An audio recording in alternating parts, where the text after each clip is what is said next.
Hello everyone, and thank you for joining me today. We're going to be working on building a costume, starting with a sketch. My son is very excited about this. This character is Master Joris from Wakfu, the Netflix series, and my concept art is based on what I've seen in the show and also some of fan art that I found online. I'm using alcohol markers to fill in this space. The original drawing was just made with a standard number 2 pencil. I don't usually use markers, and this is honestly the first time I've drawn with the alcohol markers, and I don't know if I'm doing it right, but it feels right, and I think maybe it looks good. I like adding all the gradients.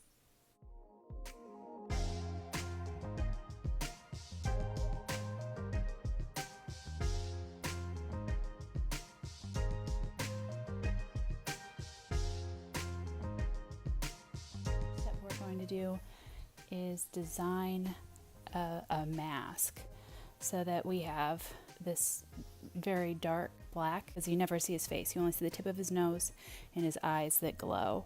I do have a mask that I picked up that we're going to modify. Hopefully this works. We're going to start with a SketchUp of the face.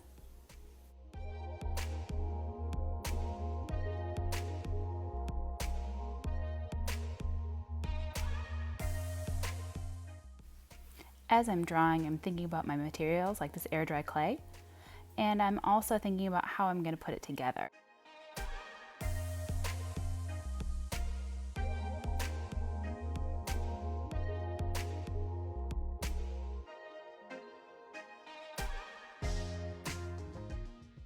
This is my potential supplies list. It's not official, it's just an idea of what I might need.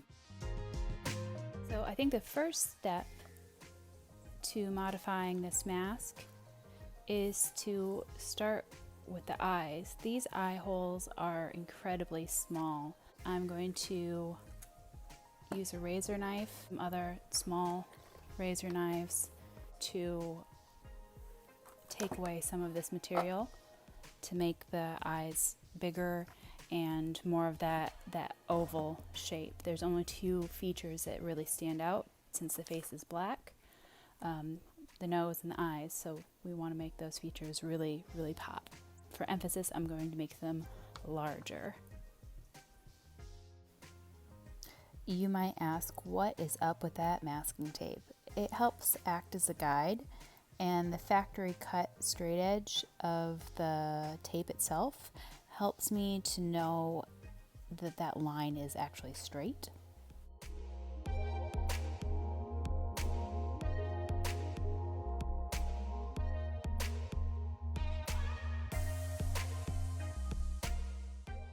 Now that I'm done cutting, I can take off the masking tape and start applying the air dry foam clay.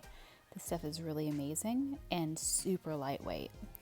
I needed something lightweight because that nose is big and I didn't want the mask pulling off the face of whoever was going to wear it.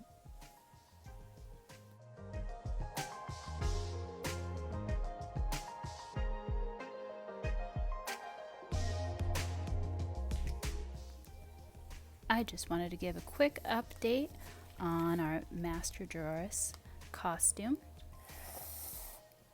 We've got a mask drying. It's got the black paint. We're gonna do another layer. Really, we added many layers. We have not really black paint, but pavement that is this whole face is 2 layers of acrylic. The next part is a nutmeg brown. We started with the nutmeg around the nose and faded into the pavement, and then went back and did some dry brushing with the antique white, and then finally adding just a little bit on the tip of white, just a plain white. I feel pretty good about how it turned out. Okay, back to the fabric stuff. While that is being assembled, I'm gonna start sewing some things together. Oh boy, wish me luck.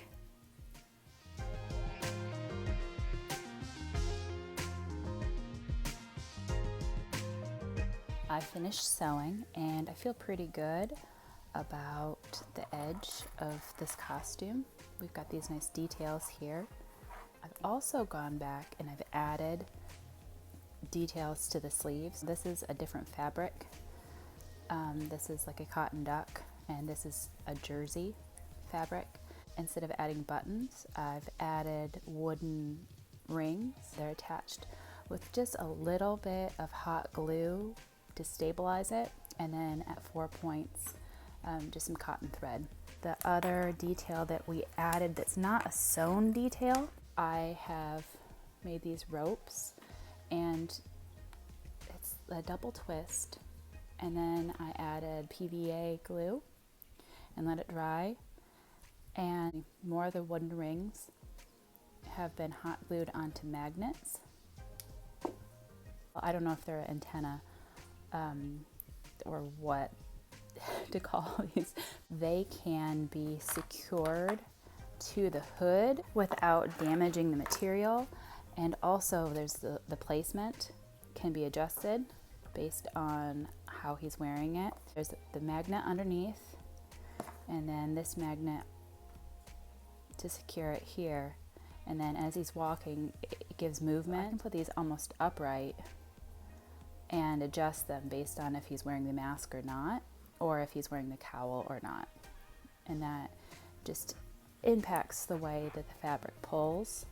If I were to attach them or glue them, I couldn't adjust based on what he's wearing. We also noticed that sometimes they lean out and over, which makes him look really sad, or more upright and alert, which makes him seem more ready for battle. There's one for each side, and again, it's just that twine or rope, double twisted, and then PVA glue to make it not completely stiff, but a little bit rigid. The next part to assemble is the cowl. If you notice, there's all these O-rings. These ones are spheres. I couldn't find anything that was like that without completely building it from scratch, and I really just honestly didn't have enough time. So I used these wooden rings that I got from the fabric store throughout the costume. We found this fake fur cowl, and at the ends I just took the O-rings, and if I slid it on and adjusted it, it worked pretty effectively to give the overall look that we were after for the jacket with the cowl.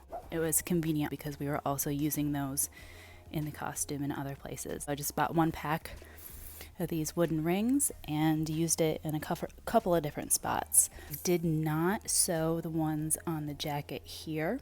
I ended up, the cowl itself was very long. Anywhere I placed them, they were either awkward or would be covered by the cowl. For this part, the belt, I did intend to use these larger wooden rings for that part. After purchasing them, we ended up going to the thrift store, and I found this belt at the thrift store that was like all of 75 cents and completely perfect. Totally got a lucky score there. I was so excited to find it without much modification, actually no modification at all. It was ready to go to add to this costume, and it's amazing. I'm super excited. Hooray for thrift stores and upcycling, all that good stuff. On the pants, we have 2 patches that get to be sewn on.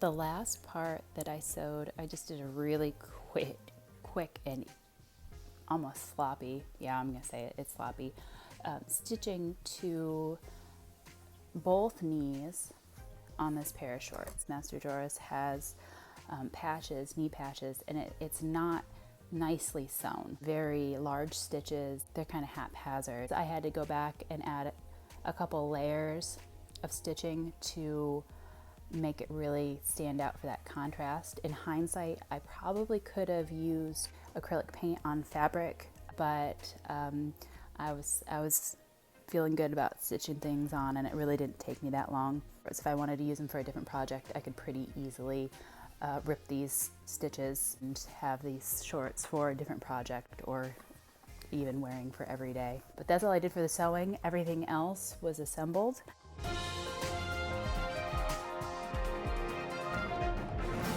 Everybody was pretty happy with the way this costume turned out. I was maybe the most pleased with the costume. There were some things I would change, like maybe adding either face paint to increase the shadows or a turtleneck. But for the level of comfort, this was a perfect costume for the weather that we had and the user who was wearing it.